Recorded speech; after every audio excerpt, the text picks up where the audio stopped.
গাজা শহর খালি করার নির্দেশ ইসরায়েলি বাহিনী, নিহত আরও ৩০। ইউক্রেনকে সদস্য পদ দিতে দীর্ঘমেয়াদী সমর্থনের প্রতিশ্রুতি ন্যাটোর।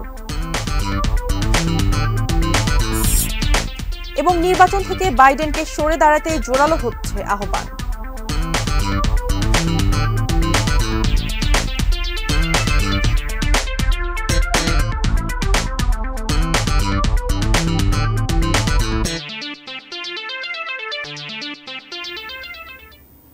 দেখছেন এটি নিউজ। দেশের বাইরের খবরাখবর নিয়ে এটি নিউজের নিয়মিত আয়োজন অ্যারাউন্ড দ্য ওয়ার্ল্ডে রয়েছি আমি মারিয়া শিমু। শুনছিলেন সংবাদ শিরোনাম। গাজায় যুদ্ধবিরতি চুক্তি ইস্যুতে হামাসের সিদ্ধান্ত মেনে নেবে লেবাননের সশস্ত্র গোষ্ঠী হিজবুল্লাহ। বুধবার টেলিভিশনে দেয়া এক বক্তব্যে কথা জানান গোষ্ঠীটির প্রধান হাসান নাসরাল্লাহ। তিনি বলেন, গাজায় আগ্রাসন বন্ধে চুক্তি হলে লেবানন সীমান্ত থেকে হামলা বন্ধ করবেন তারাও। নাসরাল্লাহের দাবি, মধ্যস্থতাকারীদের সঙ্গে হামাস আলোচনায় অংশ নেয় আলাদাভাবে হিজবুল্লাহর সঙ্গে আলোচনার প্রয়োজন নেই। হিজবুল্লাহ নেতা আরও বলেন, যুদ্ধবিরতি কার্যকর হলে কোনো আলোচনা দর কষাকষি ছাড়াই তারাও অভিযান বন্ধ করে দেবেন। এর আগেও তারা এমনটা করেছেন। তবে ইসরায়েল আগ্রাসন বন্ধ না করলে আরও বড় ধরনের হামলার জন্য প্রস্তুত হিজবুল্লাহ। গাজায় তেল আবিবের চলমান বর্বর হামলা শুরু থেকেই উত্তপ্ত লেবানন ইসরায়েল সীমান্ত।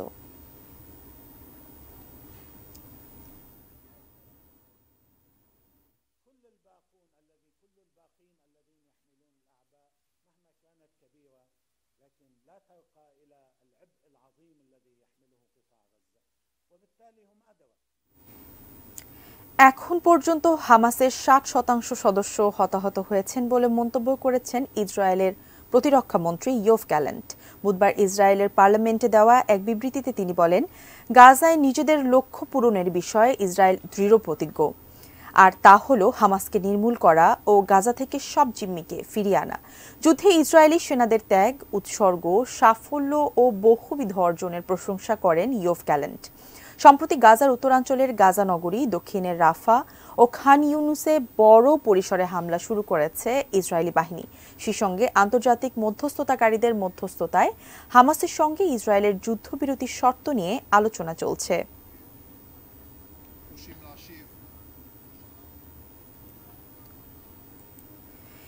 ইউক্রেনের সদস্যপদ পেতে ভবিষ্যতেও দীর্ঘমেয়াদী সমর্থনের প্রতিশ্রুতি দিয়েছে পশ্চিমা সামরিক জোট ন্যাটো। সেই সাথে ইউক্রেনকে আরও সাহায্যের অঙ্গীকার জানায় জোটটি। বুধবার যুক্তরাষ্ট্রের ওয়াশিংটন ডিসিতে ন্যাটোর ৭৫তম শীর্ষ সম্মেলনে সামরিক জোটে যোগদানের জন্য একটি আনুষ্ঠানিক সময়রেখা তৈরিতে একমত না হলেও ইউক্রেনের যুদ্ধ প্রচেষ্টার জন্য অটুট সমর্থন দিয়ে যাবে বলে জানিয়েছেন জোটে ৩২ সদস্য রাষ্ট্র। এ সময় ন্যাটো ইউক্রেনের সামরিক বাহিনীর সাথে আরও একীভূত হওয়ার ঘোষণা দেয়। এছাড়া আগামী বছরে ৪০ বিলিয়ন ইউরো সাহায্যের প্রতিশ্রুতি দিয়েছে ন্যাটো। এদিকে যুক্তরাষ্ট্র নির্মিত F-16 যুদ্ধবিমানগুলো ডেনমার্ক এবং নেদারল্যান্ডস থেকে ইউক্রেনে স্থানান্তরে প্রক্রিয়াধীন রয়েছে বলে নিশ্চিত করেন মার্কিন পররাষ্ট্রমন্ত্রী অ্যান্টনি ব্লিংকেন।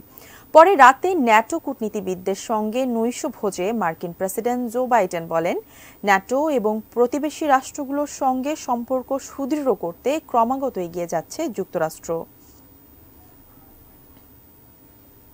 যুদ্ধবিধ্বস্ত ইউক্রেনের শান্তি ফেরাতে ভারত সম্ভাব্য সব ধরনের সহায়তা দিতে প্রস্তুত বলে জানিয়েছেন দেশটির প্রধানমন্ত্রী নরেন্দ্র মোদি। এনডিটিভি জানায়, বুধবার অস্ট্রিয়ার চ্যান্সেলর কার্ল নেহামারের সঙ্গে এক যৌথ সংবাদ সম্মেলনে একথা বলেন ভারতের প্রধানমন্ত্রী। সেখানে তিনি দেশটির president Alexander van der Bellen এবং চ্যান্সেলর নেহামারের সঙ্গে বৈঠক করেন। অস্ট্রিয়ার চ্যান্সেলরের সঙ্গে বৈঠকের পর ইউক্রেন যুদ্ধ নিয়ে এক যৌথ বিবৃতিতে মোদি বলেন, এখন যুদ্ধের সময় না। যেখানেই হোক নিরীহ মানুষের মৃত্যু মেনে নেওয়া যায় না। যুদ্ধক্ষেত্রে সমস্যার সমাধানে সংলাপ চালিয়ে নিতে সব ধরনের সহায়তা করতে ভারত প্রস্তুত বলে জানান মোদি। এ সময় অস্ট্রিয়ার চ্যান্সেলর বলেন, ভারত খুবই গুরুত্বপূর্ণ এবং বিশ্বের বৃহত্তম গণতান্ত্রিক দেশ। তাই অস্ট্রিয়ার কাছে ভারতের ভূমিকা খুবই গুরুত্বপূর্ণ। শান্তি স্থাপনের ক্ষেত্রে ভারতের গুরুত্ব অপরিসীম। রাশিয়া এবং অস্ট্রিয়া সফর শেষে পরে নিজ দেশে রওনা দেন নরেন্দ্র মোদি। এদিকে ভারতের প্রধানমন্ত্রীর রাশিয়া সফরকে নিরাশাজনক ও শান্তি প্রক্রিয়ার বড় আঘাত বলে মনে করেছেন Ukraine president Volodymyr Zelensky.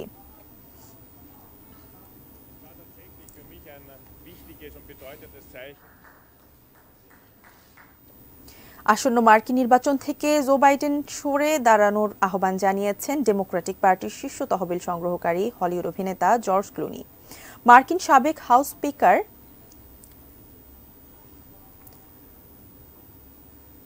President নির্বাচন থেকে সরে দাঁড়াবেন কিনা সে বিষয়ে সিদ্ধান্ত নেওয়া বাইডেনের ব্যাপার, কিন্তু গত মাসের বিপর্যয়কর নির্বাচনী বিতর্কের পর তাকে প্রার্থিতার বিষয়ে সিদ্ধান্ত নিতে বলছি, কারণ হাতে খুব বেশি সময় নেই।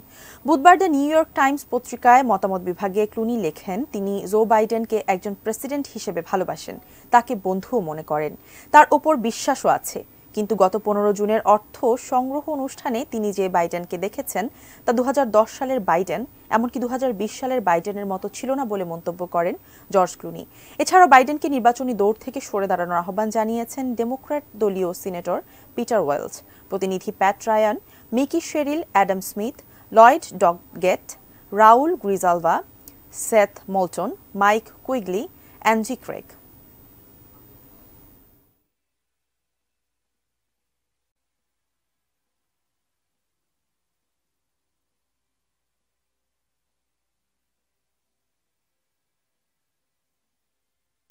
ন্যাটো সম্মেলনের মধ্যে চীনের রেকর্ড সংখ্যক 66টি সামরিক বিমান তাইওয়ানের আকাশে মহড়া চালিয়েছে। বৃহস্পতিবার তাইওয়ানের প্রতিরক্ষা মন্ত্রণালয়ের মুখপাত্র সান লিফাং এক বিবৃতিতে জানান, চীনের পিপলস লিবারেশন আর্মির 66টি বিমান ও পিপলস লিবারেশন আর্মির 7টি জাহাজ তাইওয়ানকে ঘিরে টহল দিয়েছে। সামরিক বিমান দিয়ে টহলের বিষয়ে চীনের বিরুদ্ধে এমন এক সময় তাইওয়ান অভিযোগ করল যখন যুক্তরাষ্ট্রের ওয়াশিংটনে ন্যাটোর সম্মেলন চলছে। তাইওয়ানের প্রতিরক্ষা মন্ত্রণালয় দুটি ছবি প্রকাশ করেছে। এতে চীনের সাদা কালো রঙের J-16 যুদ্ধ বিমান এবং পারমাণবিক অস্ত্র বহনে সক্ষম অন্য একটি রঙের বোমারু বিমান দেখা গেছে। তবে কোথায় এবং কখন ছবি দুটি তোলা হয়েছে সে সম্পর্কে কিছু বলা হয়নি। তাইওয়ানের এমন অভিযোগের বিষয়ে কোনো মন্তব্য করেনি চীনের প্রতিরক্ষা মন্ত্রণালয়।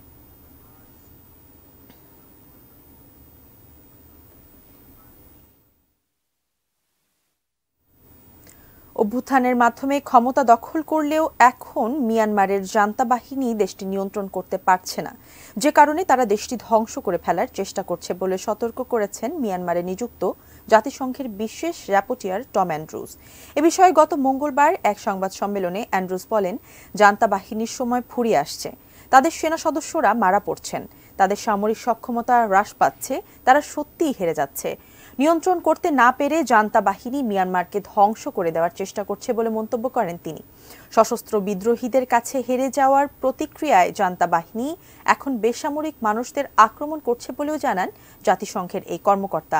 2021 সালে জান্তা সরকারের অভ্যুত্থান রক্তপাতহীনভাবে হলেও গত কয়েক মাসে দক্ষিণ পূর্ব এশিয়ার দেশটিতে বিভিন্ন স্বাধীনতাকামী গোষ্ঠীর বিদ্রোহ ছড়িয়ে পড়ে।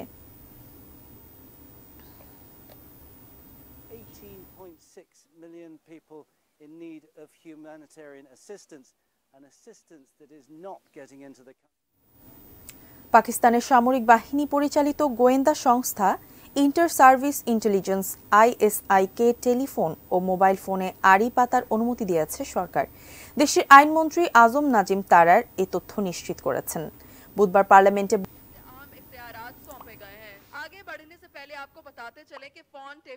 বিরতির পর আবারও আমন্ত্রণ অ্যারাউন্ড দি ওয়ার্ল্ডে। নিজের 3 সন্তানকে খুন এবং ঘরে আগুন দিয়ে পরিবারের অন্য সদস্যদের হত্যার অভিযোগে অস্ট্রেলিয়ার এক পিতাকে গ্রেপ্তার করা হয়েছে।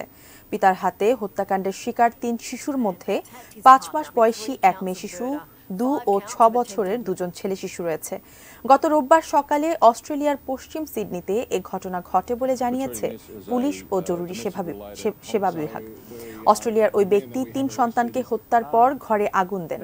এর পরপরই স্থানীয় প্রতিবেশীরা উদ্ধারে এগিয়ে আসে। তারা বাসা থেকে জীবিত অবস্থায় 4 সন্তান ও তাদের মাকে উদ্ধার করে। তবে 2 ও 6 বছর বয়সী 2জন ছেলেকে গুরুতর অবস্থায় উদ্ধার করলেও পরবর্তীতে তারা মারা যায়। এছাড়া 5 মাস বয়সী এক মেয়ে শিশুর মরদেহ খুঁজে পায় প্রতিবেশীরা। ওই ঘটনায় 28 বছর বয়সী ওই পিতাকে গ্রেপ্তারের পর হাসপাতালে নেওয়া হয়েছে এবং সেখানে তিনি পুলিশ পাহারায় রয়েছেন। বৃহস্পতিবার ওই পিতার বিরুদ্ধে আদালতে শুনানি হবে এবং হাসপাতাল থেকেই তিনি এ শুনানিতে অংশ নেবেন।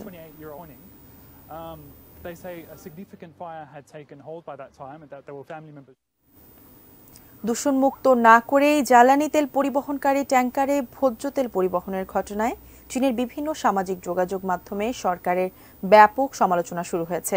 গত কয়েকদিন ধরে লাখ লাখ ইন্টারনেট ব্যবহারকারী এই ইস্যুতে নিজেদের মতামত ব্যক্ত করেছেন। সম্প্রতি চীনের বেশ কিছু ভোজ্য তেল কোম্পানির বিরুদ্ধে কয়লা ও জ্বালানি তেল বহনকারী ট্রাকে ভোজ্য তেল পরিবহনের অভিযোগ উঠেছে।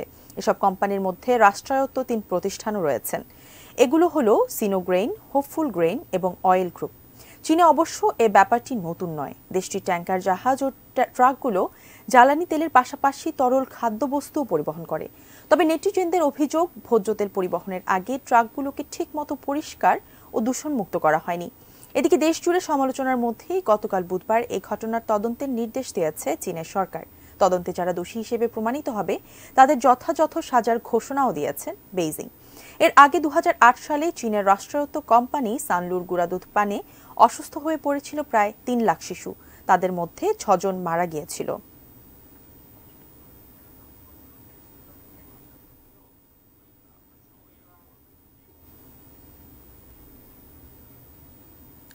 ইয়াজিদি নারীদের আটকে রাখার অভিযোগে জঙ্গি গোষ্ঠী ইসলামিক স্টেট IS এর সাবেক প্রধান আবু বকর আল বাগদাদির এক স্ত্রী আসমা মোহাম্মদকে মৃত্যুদণ্ড দিয়েছেন ইরাকের একটি আদালত।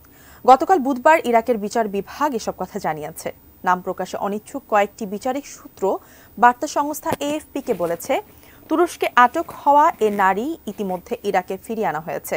ইরাকের সুপ্রিম জুডিশিয়াল কোর্টের ওয়েবসাইটে বলা হয়েছে, সন্ত্রাসী গোষ্ঠী দায়েশের সঙ্গে কাজ করা এবং ইয়াজিদি নারীকে বাড়িতে আটকে রাখার অপরাধে আবু বকর আল বাগদাদির স্ত্রীকে মৃত্যুদণ্ড দিয়েছেন কার্খের ফৌজদারি আদালত।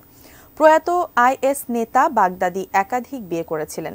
২০১৪ সালে সিরিয়া ও ইরাকের কিছু অংশের দখল নিয়ে সেখানে খিলাফত ঘোষণা করেন বাগদাদি। এর ৫ বছর পর ২০১৯ সালের অক্টোবরে ওয়াশিংটন ঘোষণা করে সিরিয়ার উত্তর পশ্চিমাঞ্চলে মার্কিন সেনাদের এক অভিযানে বাগদাদি নিহত হয়েছেন।